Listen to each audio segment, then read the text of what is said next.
I got a bunch of guys in my audience, and I know that guys like talking strategy. So the girls can come along too. But this one, I started thinking like, man, this is like almost like a football game or a baseball game, the way that Trump won. We're going to break down some of the strategy on this Charlie Kirk interview, and I have a few observations. Nothing brilliant, just kind of either confirming or denying what we already thought was going on with the whole election on how Trump won. Welcome to Doug in Exile. I'm Doug TenNapel. This is where the happy patriots are. Watch. And Donald Trump's campaign strategy, of which we helped execute on the ground in some of these states, was that, guys, don't spend your time knocking on doors about a suburban soccer mom who's weighing her options. Instead, because that takes 9 contacts to try to get her.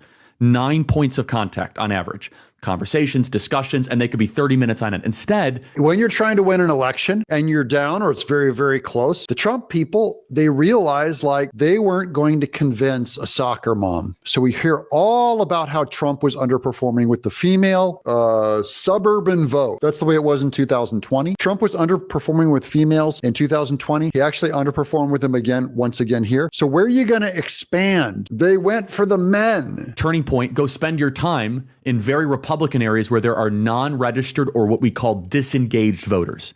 People that like Trump, like his worldview. For example, the bro vote, right? And so this is where we spent our time, and we harvested, not ballot harvested, but we harvested in a very, very powerful way.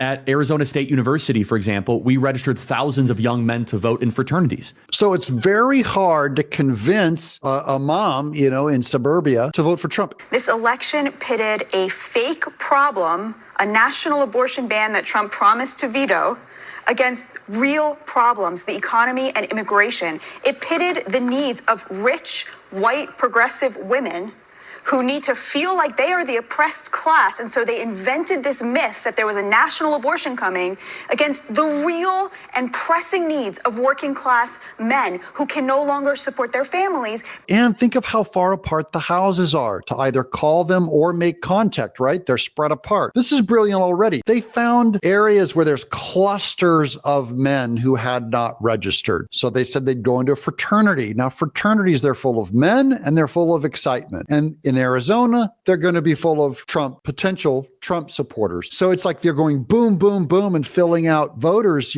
probably by the thousands. Same thing when they went into Amish communities. Amish are going to be full of male voters that are disenfranchised against the government and probably hadn't registered yet. So that's a brilliant strategy just right there. You have a limited number of people, and Kamala has outspent you 2-to-1. She raised over 1.1 billion, over $1 billion they blew, and Trump's having to run leaner. So you have to maximize your amount of time that you have creating voters. And that was way easier than us going to try to win over swing voters. And we did a little bit of that, but generally the Trump campaign was brilliant because they threw the Republican consultant playbook out. The Republican consultant playbook was spend all your time on the middle, on those like middle 15% swing voters and go all in. Trump campaign said, well, why don't we just make our base bigger? Now that's to me, the brilliant part is people have really complained about both sides not wanting to build a bigger coalition, like a broader base. Instead, they go to the middle and just try to win by 51% in the middle. You've heard me talk about how this race is going to be decided by the middle. In a way, it wasn't, because Trump expanded his fan base by bringing men in, bringing Latinos in, right? So that's the brilliant thing is Trump being an outsider candidate made him more willing to throw out the rules. And you guys got to realize it's terrifying to throw out the rules because you could be wrong. And if you are wrong, if Trump had lost it, I'll go, see, he was the untraditional candidate and he broke all the rules. And that's why he lost, because he's rude and he's into tariffs and he's too masculine. See? But now that he won, in hindsight, everyone's going like, oh, genius, of course. Of course, that's what you do is you throw out the Karl Rove rule book. Why don't we just make the people who love us the most? And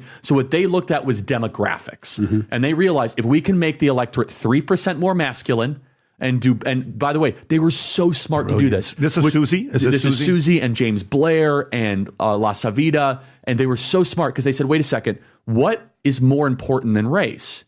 whether or not you're a man or a woman, actually dictates your political affiliation far more of a correlation than your race. Absolutely true. By the way, I have more in common with a black man as a man than I do with a white woman who's even my same religion, just because of our biology and things that really bind all people together. So they're just saying maleness is a good thing. We're going to get into this a little more because people, the sexual identity stuff that went on in this election was huge. So they de-emphasized racial politics and they emphasized more of a masculine machismo approach. And this reminds me of the video I did where Megyn Kelly, after the Madison Square Garden event, remember, she was upset to Trump. And I thought she made a good point. She's going, dude, why was it like a sausage fest? Why was everything all bro at Madison Square Garden with the rude comedian, with Hulk Hogan tearing his shirt, with all the insults and bros? She goes, it was too brotastic. She goes, can't you talk to some women and get some women, to consult without realizing that Susan Wiles is one of Trump's top consultants that ran his campaign, and it was deliberately male, deliberately masculine, because men, you don't always want to share a stage with a woman. So it was all men, all men, all men.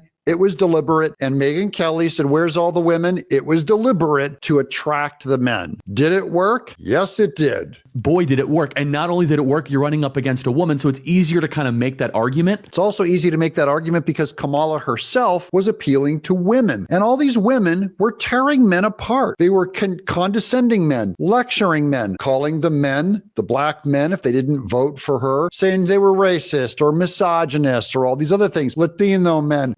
The men felt terrible in this party, and Trump celebrated men. And that's what we men want. A lot of these disenfranchised, the forgotten man was his speech out in 2016. The forgotten man. Men will be forgotten no more. What the Trump campaign then did, the Republican consultant playbook that Karl Rove basically authored was everything is about high propensity. So there's two types of voters, high propensity and low propensity voters. A high propensity voter is typically college educated, lives in the suburbs. They watch Chris, they watch CNN. They have an income over $100,000 a year. They have 2 kids and a picket fence, and they go to soccer games and they don't commit crimes. That type of demo, right? High propensity voters is where the Republican Party has always been focused. Okay, but Trump came in and he said, no.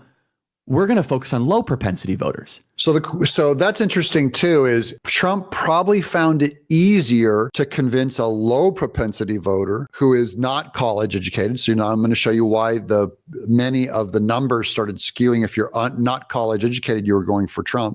It's easier to convince them than to go into the academics, the academy, go to Berkeley and try to convert liberals into Trump voters. It's very hard to do. The welder, the electrician, the carpenter, the police officer, or the person that's just not registered to vote. Where I thought that Donald Trump was going to win, and I wasn't as confident as anybody else, okay, was when I started to see the voter registration surge across the country.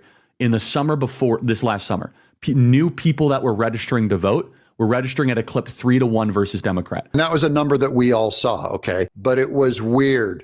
That means Trump was creating voters at 3 times the rate as the Democrats. And that's why he won. In Pennsylvania, for the first time ever, in Pennsylvania, for the first time ever, we had every county in Pennsylvania, we were out registering Democrats for the first time ever. This could have been just something lazy that Trump did. He could have sat back, followed the rules, and just said, wow, I lose. I can't create these. Instead, they throw it out. These guys innovated. These guys are incredible. Now, mind you, what Josh Shapiro did as governor of Pennsylvania is he put in a thing called motor voter, which means you automatically get registered to voat. They thought that was going to help Democrats. When you get your license. When you get your driver's license.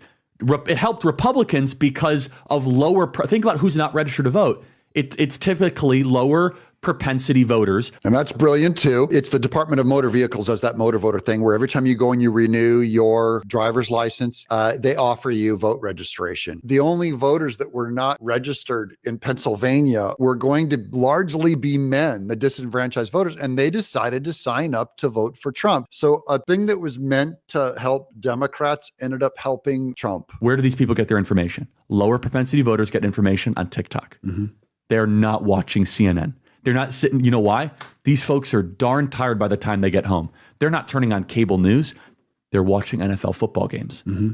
They're the ones that are not going to be able to quote to you, Marbury. They're not, strategy. by the way. It's also this. Yeah, it's also the phone. Well, they're watching the football game. And remember, Trump, they ran that trans ad that Trump is for you, Kamala's for they, them. They ran that thing like 130,000 times during sports events. Again, maximizing the minimum amount of funds that they had where it was really needed. So what Donald Trump's campaign did is they hacked the 2024 election, not in a way that people would think, where they said, wait a second, everyone has a supercomputer in the right-hand pocket. Why are we worried about what CNN is saying or MSNBC is saying? Why don't we win the information war? And then finally, the kicker, they said, why don't we go on the most ambitious, over-the-top, low-propensity voter communication strategy on Theo Von, Joe Rogan, Nelk Boys, Logan Paul, influencer strategies, right?